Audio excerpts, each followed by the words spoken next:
It's time now for our Pro Seed halftime update. If you need seed, think Pro Seed. With me today, Zach Peterson. He's the district sales manager for Southwest North Dakota. Great to have you here. Thanks so much for joining us. Thanks for having me. So let's talk about your silage product and what makes it so special.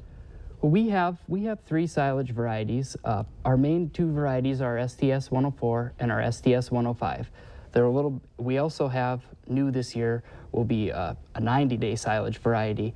But the 104 and the 105 have been really good producers. They produce, really good tonnage and good nutrient values, and it's been a really solid product for me, especially in southwest part of the state where you see a lot more cattle per capita than there is, in the eastern part of the state. And we gotten some preliminary test results back, like our South Dakota silage trials. We actually had the top varieties with our 104 and our 105. And they are very similar. The 104 and the 105 are very similar in a lot of ways. The 105 is geared a little bit more towards like dairy farmers, but they're both really good producing hybrids, and people have been really tickled about that, and I've been happy that they've been happy. So two quick things. One, how people can contact you, obviously, if they want to find out more about this. And two, do you want to give a shout out to your boy? Yes. Well, they can contact me if you need to get a hold of me. My number is 701-341-1078. And yes, I'd like to say hi to Carter at home, and horns up, Carter, man. No, I love it, Zach. Thanks for being here. We appreciate it. Thank you. All right, stay with us. Much more coming up here in the Pro Seed halftime show. Again, if you need seed, think Pro Seed. First half highlights right after this. Hello and welcome into the Pro Seed halftime report. I am Alex Egan. He is Chris Berg. Let's go ahead and take you back into the first half action. 14-10 our score at halftime. We see here the crowd fired up. Man, it was an early morning for that crowd. UNI, though, gets on the board first. A 67-yard pass. Sawyer Colmorgan to Darius Fountain. He stays in bounds. And shocking, 7-0. Northern Iowa leads. Great ball right there by Colmorgan. He's been having a great first half. And C.J. Smith got burnt on that play. C.J. Smith, we'll talk about him in just a little bit. Northern Iowa would take that 7-0 lead into the first quarter still. Carson Wentz looking for Nate Moody here, but it's just broken up at the end of it.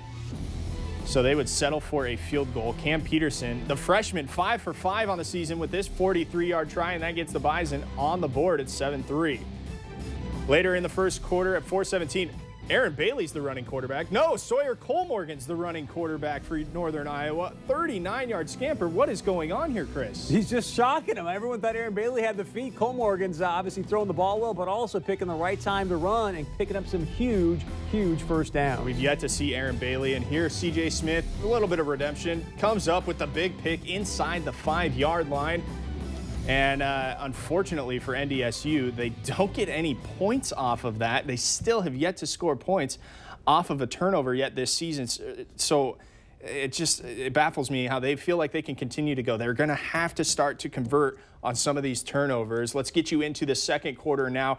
And, well, we saw a pick from them. Oh, no. We're going to see a pick here from Carson Wentz. His first of the season, and Tim Kilfoy returns it 62 yards down inside the 20. Northern Iowa would have a penalty that would back them up, but Kilfoy obviously has got Wentz's number. Kilfoy did this to him last year as well. Wentz threw a pick. The key thing you just talked about, what NDSU hasn't done, UNI ended up turning 7 points over from that pick, and here they take it in. Malloy goes in for 7, thus the difference in this game right now. You heard Coach Kleiman at halftime say, hey, we've got to eliminate mistakes. Obviously, an INT is one of those things you have to eliminate. 4th and goal play right there. That would give the Panthers a 14-3 lead, and then with just 3:53 to go in the quarter, I hope. Yes. After a pass interference call in the end zone, Carson Wentz doing Carson Wentz things, rolling out the pocket, finding a wide open Jeff Ilias, who cuts in for the score. That would make it 14-10, and that is where we sit at halftime here. 14-10, the score, as UNI kind of comes in and gets a bit of a shocker there. Here are your first half stats brought to you by North Dakota Certified Seed Producers. Wentz is 6 for 11, 86 yards through the air with a touchdown and a pick. Colmorgan is 5 of 12 through the air with 103 yards, a touchdown and a pick. But the big note here, UNI is leading in total yards, but Colmorgan is the leading rusher at the half for both squads. He's got 7 carries for 59 yards, of course, helped by that 39-yarder there. But, I mean, honestly, we thought Aaron Bailey was going to be the guy that would be coming in here and running all over the place. And not Cole the Morgan's case. doing it. And the other shockers, we've talked so much about, obviously, the Bison run defense, leading the nation, -4 yards against South Dakota State last week. Now you got a guy, Cole Morgan, that nobody thought could run the rock, and here he is, obviously shredding the NDSU defense. I can guarantee you, Coach Kane and Entz are sitting in there right now saying, hey, guys, we need to obviously strap it on, step it up, and start turning this thing into a street fight, if you will, and out-physicalize what's going on here. 94 yards for UNI on the ground already to just 52, I believe is what the number is there. Small font. 52 yards on the ground for NDSU. So really Northern Iowa controlling this game. However, time of possession, which we talked about in the pregame show, time of possession, North Dakota State has about a 15-minute advantage. In this game, well, they have a 5-minute advantage here at the halftime. So 14-10, I'm shocked by a 14-10 score. I didn't give Northern Iowa enough credit. Apparently, Cole Morgan running the football was a sneaky plan that they had. Well, and DJ talked about it in the pregame show. Can these wide receivers from UNI get past, obviously, the defensive back? One of the things that stands out about UNI is the athleticism. They've got tremendous athletes, and you can see that showing up, obviously, in today's game. All right, 14-10, our halftime score. Northern Iowa leading NDSU. Don't go anywhere. When we come back, we're going to go around the valley, take a look at other Missouri Valley schools in action today. Don't go anywhere. Welcome back inside the Proceed Halftime Report. Let's get you around the valley. Other Missouri Valley schools in action today. South Dakota at Western Illinois. South Dakota is 0-1 in Missouri Valley Football Conference play. Now, Western Illinois with the 1-point win over Southern Illinois last week. These two will get underway at 3 Central Time. Again, our game is the only game going on right now. Still, all the rest of these games in the Valley will kick later today. Illinois State, who beat Northern Iowa at home last week, traveling to Bo Pelini's Youngstown State squad. Both schools sit at 3-1 overall and 1-0 in conference play. This game is set to kick at 6 Central Time. Two teams desperate for a win, Missouri State and Southern Illinois. Both schools are 1-3 overall and looking for their first conference win. This one is at 6 Central as well.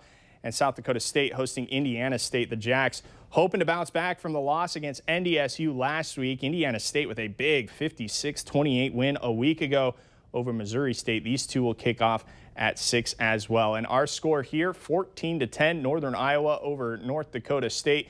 Don't go away. Chris and I will talk second half adjustments, and then we'll get you back out to the Dome for the second half. Stay with us right here. Welcome back inside the Proceed Halftime Report. Chris, down 14-10, North Dakota State, a precarious position they find themselves in as they go into the second half. Obviously, Cole Morgan has been the difference maker here using his feet, which we didn't expect at all. He's known as the passing quarterback. We haven't seen Aaron Bailey. If you're North Dakota State, what do you do differently in the second half? Well, let me take you inside the locker room right now, because I guarantee you that Coach Entz right now is... Be careful. We can't say that on TV. What Coach Entz is saying in the locker room, we're probably not allowed to say on TV. I was going to say, I'm not going to give you the real version, but here's the TV version of it for a second. Is he's like, look, guys, we've got to obviously shore up the defense and put a stop. I mean, 53 rushing yards, 94 in the first half.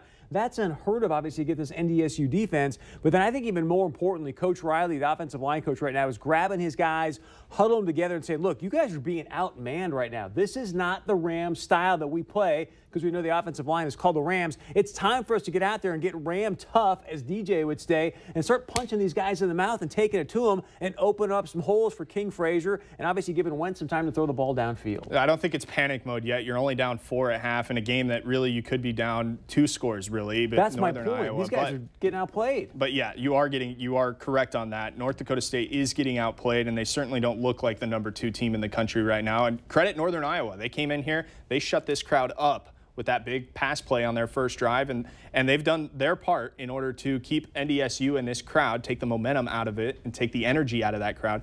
Northern Iowa is doing exactly what you need to do as a road team going into NDSU in the Missouri Valley Conference. You have to take advantage and get the crowd out of it. Well, and obviously we all know Bison Nation, the impact that they can have in a game. They're a smart audience. They know on third down, when obviously UNI's got the ball, get really, really loud. We're going to need them right now in the second half. And when the offensive side's got the ball, you quiet down and let Wentz do his checks. But I'm looking for Wentz to come out, have a ginormous second half, because the O-line is going to start to play some physical football. Well, we'll get you back out to the Dome. Beth is standing by with a special guest, the Hall of Fame induction last night. Let's get you back out to the Dome. Second half action right now.